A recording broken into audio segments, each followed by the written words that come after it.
Ever wondered what happens when ordinary folks suddenly find themselves with millions in their bank accounts?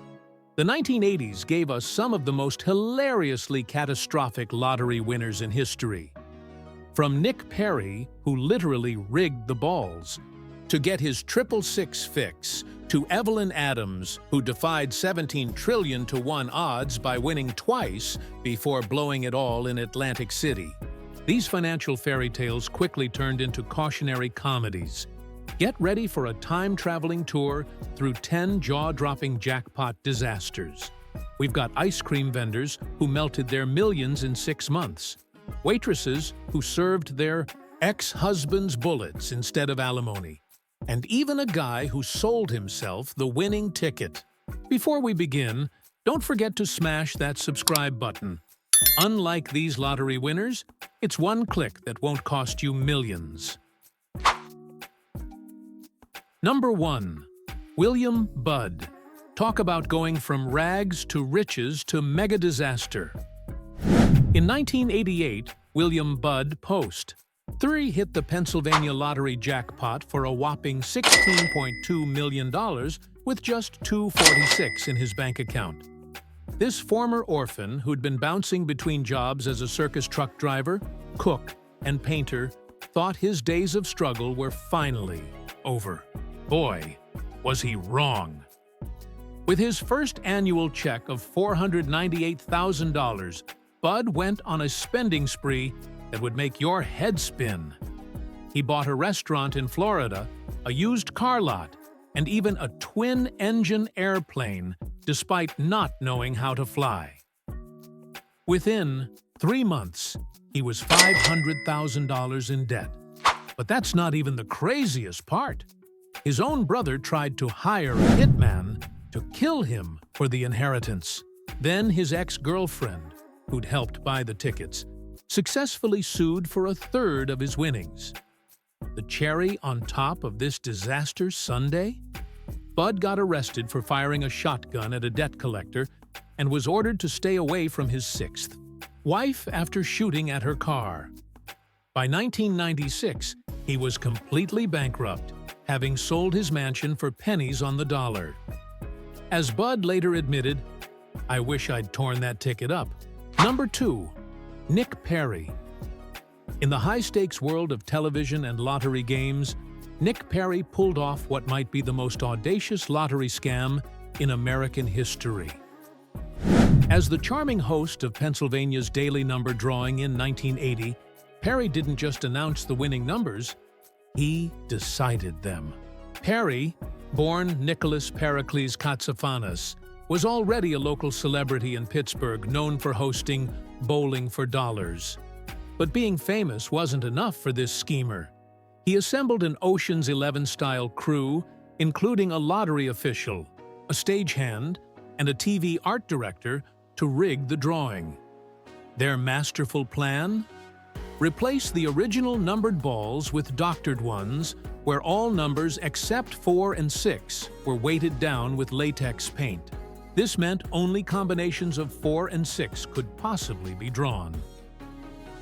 On April 24, 1980, when 666 popped up during the live broadcast, Perry maintained his professional demeanor while his accomplices were busy celebrating their jackpot of $3.55 million. They had purchased a staggering 14,700 tickets with various combinations of 4 and 6. The scam might have worked perfectly, if not for the suspicious betting patterns that caught authorities' attention. When investigators discovered a call from Perry's associates to the TV studio while buying tickets, the house of cards came tumbling down. Perry served 2 years in prison, but his legacy lives on in the 2000 film Lucky Numbers, starring John Travolta. Talk about 15 minutes of fame, but for all the wrong reasons. Number 3. Evelyn Adams. Lightning struck twice for New Jersey convenience store clerk Evelyn Adams when she won the lottery, not once, but twice in just 4 months. In late 1985 and early 1986, Adams defied astronomical odds of 1 in 17 trillion to rake in a combined fortune of $5.4 million. Her initial plans were admirably sensible: paying off debts, setting up a college fund for her daughter, and sharing some wealth with loved ones. But as her face splashed across newspapers nationwide, life quickly became a carnival of chaos. Suddenly, everyone from long-lost relatives to complete strangers was hounding her for handouts. The pressure of newfound fame and fortune pushed Adams toward a destructive path. Atlantic City's bright casino lights became her second home, where she'd feed slot machines for hours on end. When she wasn't gambling away her winnings there, she was buying stacks of lottery tickets, convinced her lucky streak would continue forever. Her business ventures flopped too, including buying the very convenience store where she once worked. The final nails in her financial coffin were the loans to friends and family that mysteriously never got repaid. By 2012, those annual checks of $218,000 were just a distant memory, as Adams found herself living in a trailer park, completely broke. As she painfully reflected, "I won the American dream, but I lost it too. It was a very hard fall." Number 4. Tonda Dickerson working as a waitress at the Waffle House in Grand Bay, Alabama. Tonda Dickerson was used to getting all sorts of tips, but nothing could have prepared her for the Florida lottery ticket handed to her by regular customer Edward Seward in March 1999. When that ticket hit the $10 million jackpot, her life transformed from serving pancakes to serving legal papers. The money wasn't even in her bank account before everyone wanted a piece of the pie. 4 of her co-workers stormed into court claiming they had a verbal agreement to split any lottery winnings from customer tips.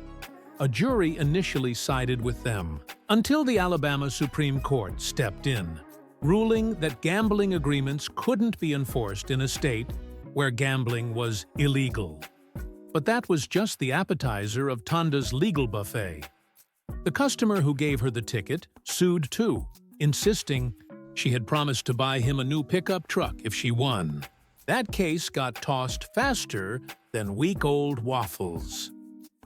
The real thriller came when Tonda's ex-husband decided kidnapping was his ticket to riches. During his attempt to force her to hand over some cash, Tonda managed to grab a gun and shot him in self-defense. He survived, and she faced no charges. Meanwhile, the IRS crashed the party, demanding $1 million in gift taxes after Tonda tried to share her winnings with family through a company called 9 Mill LLC, last spotted working as a casino dealer in Mississippi. Tonda's story proves that sometimes the biggest tip can leave the sourest taste. Number 5. The Lavigueur families. When the Lavigueur family won a record-breaking $7.65 million lottery jackpot in April 1986, it seemed like the universe was finally giving them a break. After losing his wife to a heart attack in 1983, Jean-Guy had been struggling to raise his 4 children in a modest Montreal neighborhood.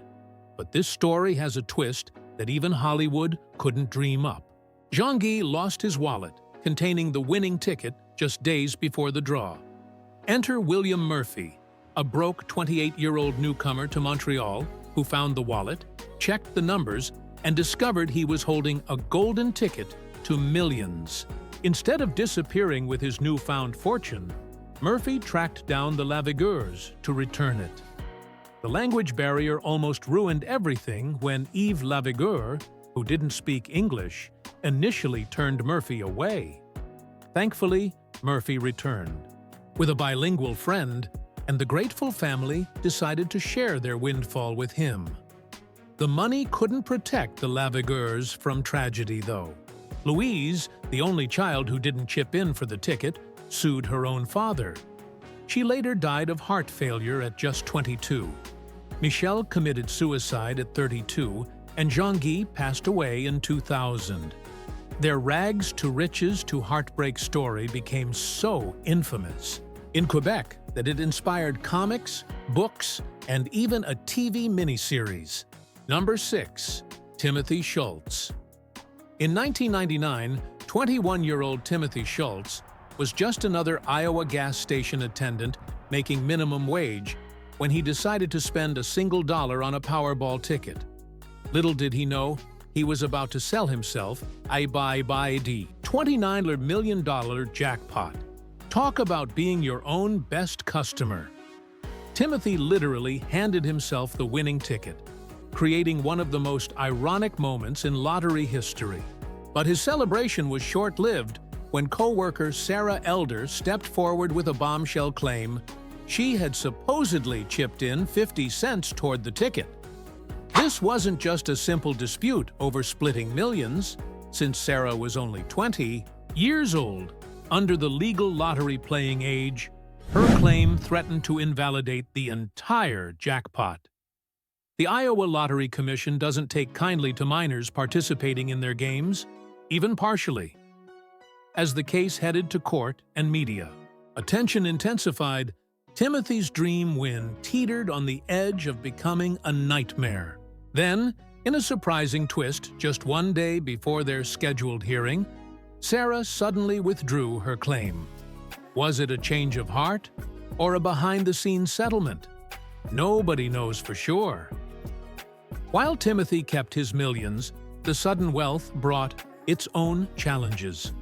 He struggled with the pressures of overnight fame and money management. Eventually finding his footing, he now hosts a podcast where he shares the ups and downs of his lottery journey with others. Proof that sometimes the real jackpot is the wisdom gained along the way. Number 7. Jesus da Silva Fonseca. From pushing popsicles under the blazing Brazilian sun to becoming an overnight millionaire, Jesus da Silva Fonseca's rags to rags story is as chilling as the treats he once sold. In 1983, this humble ice cream vendor from Amapá, Brazil, hit the lottery jackpot for a whopping 2 million reais, equivalent to millions of dollars today. For a man who spent his days hustling frozen treats for pennies, this fortune must have seemed infinite. But Jesus had a serious case of what financial advisors now call sudden wealth syndrome. With zero experience managing money and no one to guide him, he embarked on a 6-month spending spree that would make even rock stars blush. Lavish parties where the champagne never stopped flowing, exotic travels to destinations he'd only seen in magazines, and a parade of newfound friends and romantic partners helping him celebrate his good fortune. The money evaporated faster than an ice pop in the Amazon heat. Just half a year after his life-changing win, Jesus found himself completely broke, with nothing to show for his millions except memories of fleeting luxury. In a twist of bitter irony, he returned to Amapá and picked up his old ice cream cart, resuming the very same job he'd so happily abandoned. Years later, when asked about his experience, Jesus would simply shake his head and say that if given another chance, he'd prioritize his children's future instead of chasing temporary pleasures. His story has become a cautionary tale throughout Brazil about how quickly fortune can melt away without proper planning. Number 8. Lou Eisenberg. When New York electrician Lou Eisenberg hit the jackpot for a staggering $5 million in 1981, he instantly became America's most famous lottery winner.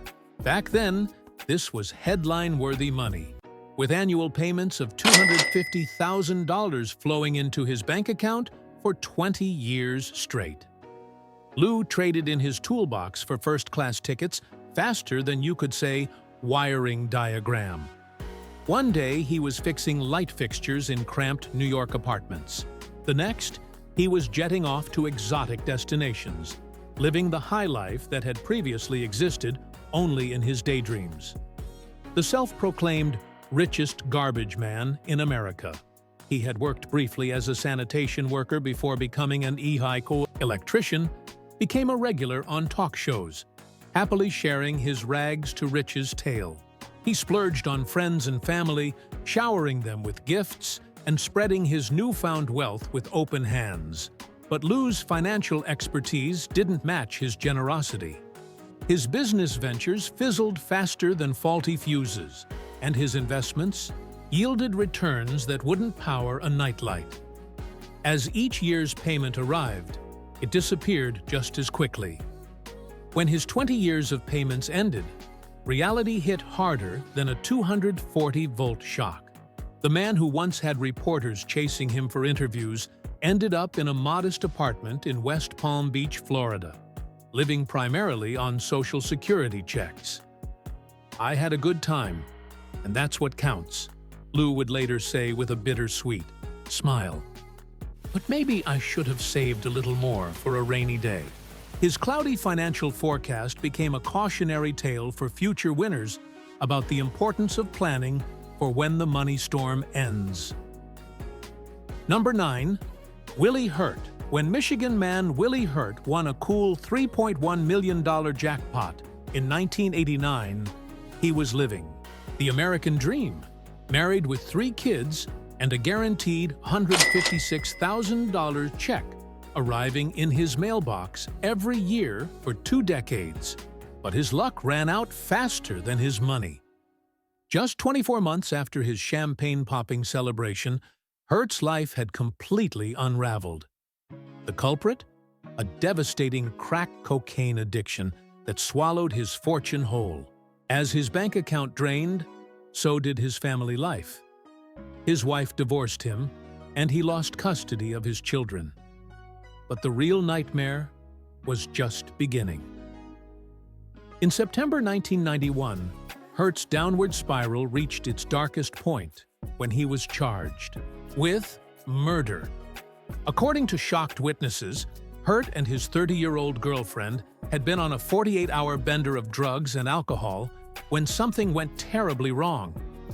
Police found Hurt's girlfriend dead, and he quickly became the prime suspect. He surrendered to authorities and was ordered to undergo psychiatric evaluation. His once bright future replaced by prison jumpsuits and courtroom appearances. Hurt's tragic transformation from lottery winner to murder defendant in just 2 years serves as perhaps the most extreme example of the lottery curse, proving that sometimes the biggest windfall can trigger the most catastrophic downfall. Well, folks, we've seen million-dollar dreams turn into financial dumpster fires. From Nick Perry's rigged lottery balls to Willie Hurt's crack-fueled downfall, these wild stories make my $5 scratch ticket losses feel like wins. Who needs therapy when you can just watch these lottery disasters and feel instantly better about your bank account? If you enjoyed this trip through the Hall of Fame of financial fails, hit that subscribe button. Unlike these lottery winners, I promise not to blow your subscription on a twin-engine airplane or disappear into a casino. New videos every week, and hey, they're free, which is more than our lottery losers can say about their millions now. Subscribe, it's your lucky number.